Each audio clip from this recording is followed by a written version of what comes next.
নমো ভগবতে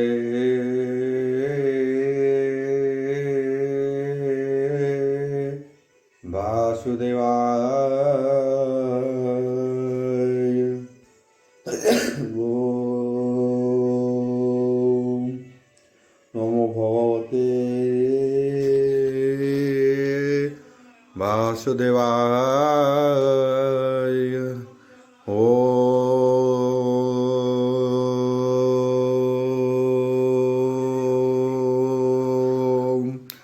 নমো ভগবতে वासुदेवाय। हतामंगलाचरण भागिसायस्य वंदने लक्ष्य सुजच वक्ष्यसि जसते हृदय वसति तनुसिंहं भजे विश्व सर्वदिवा लक्षणं श्रीकृष्णाख्य परोध्याम जगध्याम नमामि तत् माधव माधव वश्च सर्वसिद्धि विनायते वंदे परस्परत्वं परस्परं प्रियलोकं मूकं करोति वाचलं पंगु लंघयते गिरि यत्कृपाहतमः वन्दे परमानंद माधव जो ब्राह्मण सुदृढ़ स्तुतन्ति दैवस्तव देवसंग अवद पश्यन्ति जो समज्ञ ध्यान अवसते गदगदे मनसा पश्यन्ति जो योगिना जो सन्धे न बुद्धि सुदर्शनगण देवास्तुते नमः। नारायणं नमस्कृत्यं नरं चैव नरोत्तमं देवी सरस्वती व्यासं ततो जयमुदीरयेत् नेकालं कल्पितं फलविमुखाविदर्भयुक्तं पिबतं भागवतं रसमलयं। द्वितीय अध्याय अष्टम स्कंद द्वितीय अध्याय शुक उवाच बोल प्रियंदवार हरि बोल अहंति व्यासहंकर सुत शुण राजन परीक्षित पर्वत त्रिकुट जे नाम सर्वसंपद मूल धाम आयुत जोजन विस्तृत आखिर समुद्र से आवृत उच्च जे आयुत जोजन देखते हरे हे प्राणी मन विराजे अष्ट दिग मध्ये आनंदे करे हे देव वृंदे तृतीय श्रृंख हे बसिरे सुवर्ण पौरह लौह धरे रत्न धारणे हे करी अंगे विराजे सोहे हे दरद विराजे सोहे हे दश दिगे नाना प्रकारे हे लता ग्लुम निर्झर तटे हे बहुद्रुम निर्झर सवहद गंभीर अतिस्वरम्य मोहर अतिस्वरम्य मनोहर निर्झर जलहर समूहे गिरिचरण किबाधुते निर्झर भूमि वायु बले स्वर्ण बालुका सोहे गुले कर्मत अमरकर्त पाषाण समूहे श्यामल वर्ण चूर्ण सोहे सिद्धचारण विद्याधर गंधर्व संग हते किन्नर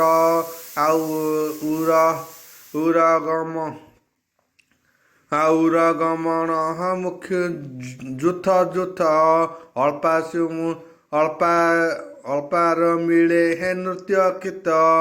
अरण्य नाना अरण्य नाना पशु गणे गिरी कंदरे हे घोर बने नाना नाद करती हे मनोहर मयूर कोलिक भ्रमर हसरित सरोवर नंद मुनि बालुका कुंद कुंद देव कामिनी गणे जही स्नान करती मते बही ताहांक अंग हरे लेप्यत ଗନ୍ଧ ଚନ୍ଦନ ପାରିଜାତ ସେ ଗନ୍ଧ ଶୀତଳ ସମୀରେ ସୁଗନ୍ଧ ଦଶ ଦିଗ ପୁରେ ସେ ଗିରି ଦ୍ରୋଣ ମଧ୍ୟେ ବନ ବରୁଣ କ୍ରୀଡ଼ାହାର ଉଦ୍ୟମ ଆଉ ତ ଋତୁମାନ ନାମ ନର ଋତୁମାନ ନାମ ବନର ସୁର କାମିନୀ କ୍ରୀଡ଼ା ଘର ପର୍ବତେ ଅଳଙ୍କୃତ ବନ ଫଳ ଫୁଲରେ ଶୋଭାବନ ମନ୍ଦାର ପାଟହଳି ଚମ୍ପକ ପାରିଜାତକ କୁରୁବର ଚ୍ୟୁତ ପିୟର ଅପସର ଚ୍ୟୁତ ପିୟାଳ ଅପସର ଚ୍ୟୁତ ପିୟାଳ ପନସଜ ଆଉ ଆମ୍ର ଅଶୋକ ଆମ୍ରତକ କଦମ୍ବ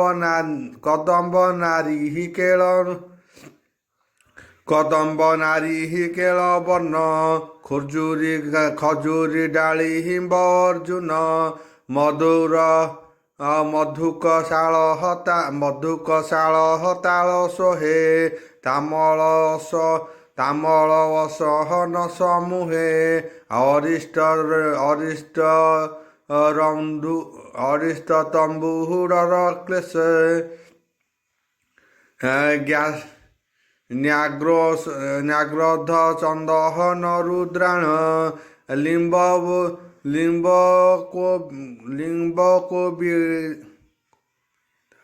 ଲିମ୍ବ କୋବିଦାହାର ସରଳ କୁଶଳ ଦେବ ଦାରୁକୁଳ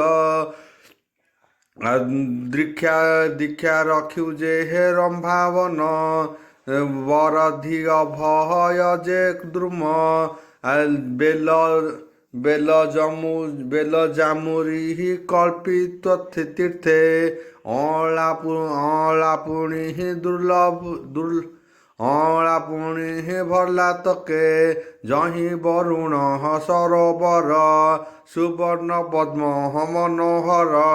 ପ୍ରହ୍ଲାଦ କୁମୁଦ ଉପିଳ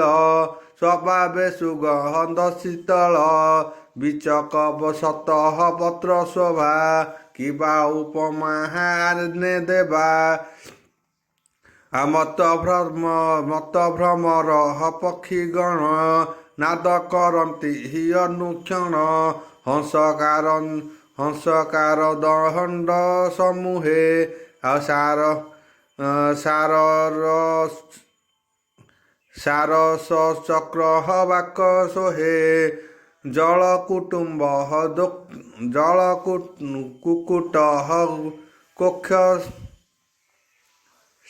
ଜଳକୁକୁଟ କକ୍ଷଷ୍ଟିକ କୁଜଟି କୋମହଳ ଡାହୁକ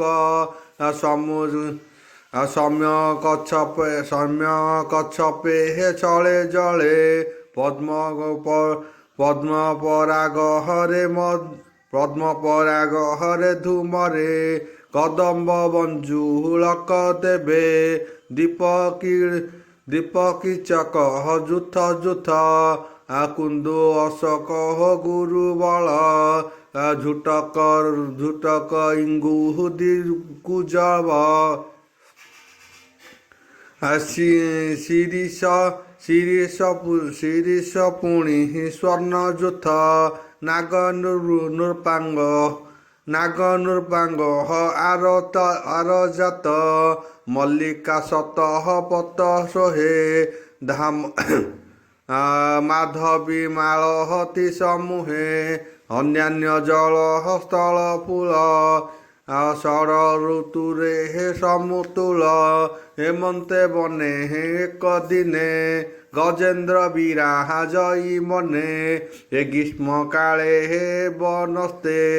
ତୃଷାତି ହୋଇଲେ ସମସ୍ତେ ଜଳ ନ କରିଲେ ଆହାର କେମନ୍ତେ ଧରିବା ଶରୀର ହେମନ୍ତେ ମନେ ବିଚାରଇ ଶରୀର ଜଳ ଅଛି କାହିଁ ବ୍ୟାକୁଳେ ବନ ହସ୍ତେ ବ୍ୟାକୁଳେ ବନ ହସ୍ତୁ ବାହାର ତୃଷିତ ଦିଶେ ଅନ୍ଧକାର ସେ ଗଜ ଆଶ୍ରେ ସେ ବନସ୍ତେ ସୁଖେ ଚଳନ୍ତି ପଶୁ ଯୁଥେ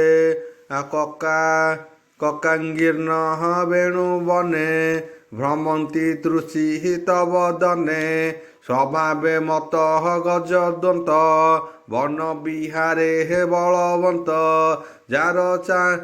ଯାର ଚାଲନ୍ତେ ପାଦ ଗାଲି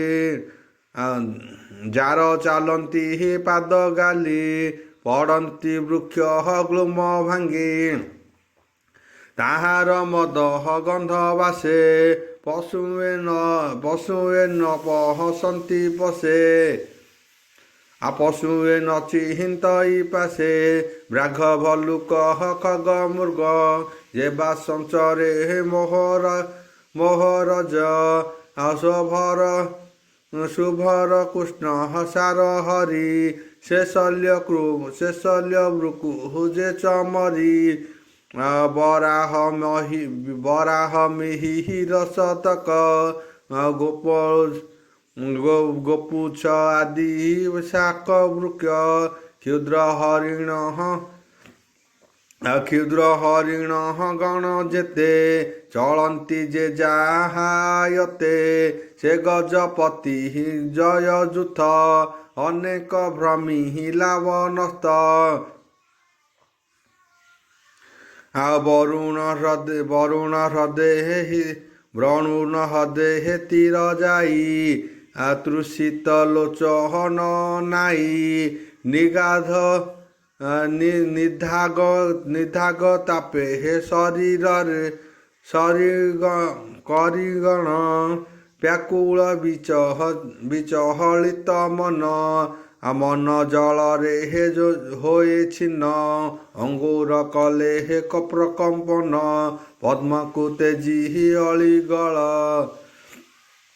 ହସ୍ତିଙ୍କ ମଦେ କଲେ ପାନ ଜଳ ଶୀତଳ ପୁଷ୍ପ ଗନ୍ଧେ ଆଘ୍ରାଣ କରି ନାସାରନ୍ଧ୍ରେ କରିଣ ଯୁଥ ସଙ୍ଗେ ମିଶି ସନ୍ତୋଷ ଶୀତ ଜଳେ ପଶି ସୁବର୍ଣ୍ଣ ପଦ୍ମ ବନ ମଧ୍ୟେ ସକଳେ ପଶିଲେ ଆନନ୍ଦେ ସକଳେ ହରହସ ବଦନ ସନ୍ତୋଷ କଲେ ଜଳପାନ ଜଳ ତୋଷନ୍ତି ଯଥା ହସ୍ତେ ସିଞ୍ଚିତ ଅନ୍ୟାବୃକ୍ରତେ ନିଧାଗ କାଳେ ଶୀତ ଜଳେ କ୍ରୀଡ଼ା କରନ୍ତି ସୁଖ ଭୋଳେ ଶବଦ ଶୁଭେ ଉଚ୍ଛଳିତ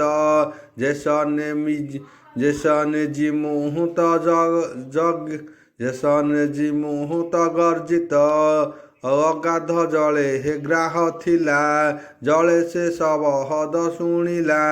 ବେଗେ ଧାଇଁଲା କୋପ ମନେ ମିଳିଲା ଗଜ ସନ୍ନିଧାନେ କେହି ନ ଦେଖିଲେ ତାକୁ ଜଳେ କୁମ୍ଭୀର ଅତି କୋପାନଳେ ଧଇଲା ଗଜପତି ପାଦେ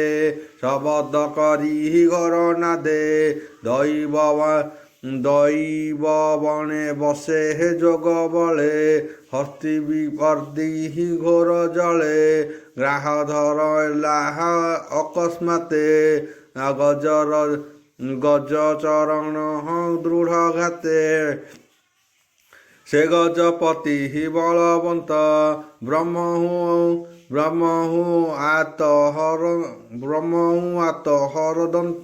ତର ଦନ୍ତ କି କରିପାରେ ତାର ଦନ୍ତ ବିଷ୍ଣୁଙ୍କ ମାୟା ହାରେ ଆୟୁତ ଗଜ ସ୍ୱଭାବେ ମହାବଳୀ ଚରଣ ନ ପାହାରିଲା ଚାଲି କରିଣ ଯୁଥ ତାହା ଦେଖି দুঃখে হইলে হে অশ্রুমুখী স্বভাবে অতি শীত পাଣି ଗଜ ନ ପାରେ ହେ ପାଦ ଆଣି ସେ ହସ୍ତି ପଲ ତାକୁ ଧରି ଟାଣିଲେ ଘୋର ନାଦ କରି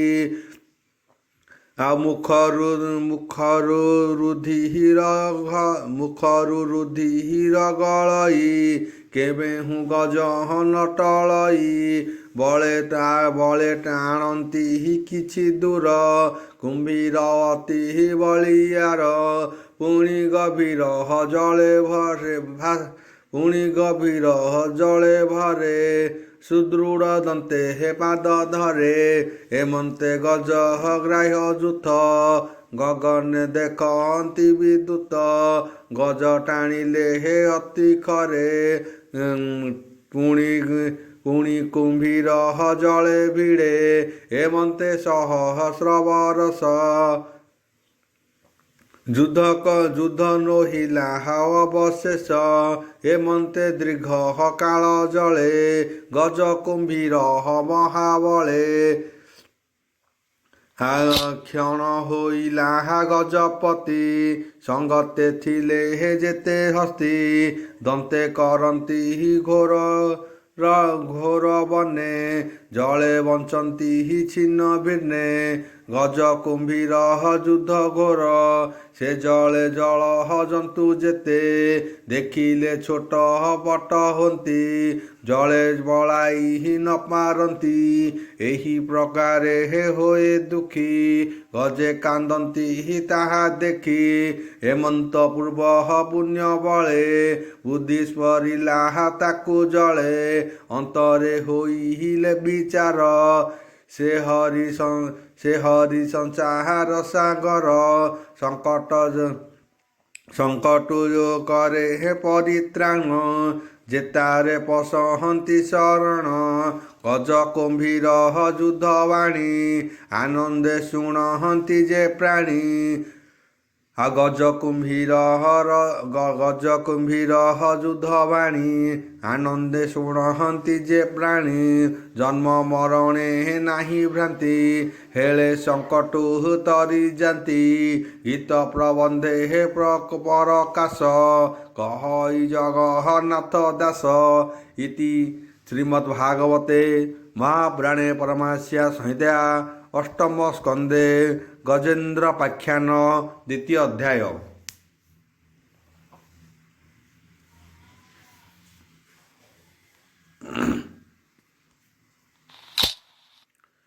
तृतीय अध्याय अष्टम स्कंद तृतीय अध्याय शुक उवाच बोल प्रेमानंदवार हरि बोल शुण पांडव्य चूड़ामणि गजेन्द्र बोले हे मुख्यवाणी हेमंते बुद्धि से विचारी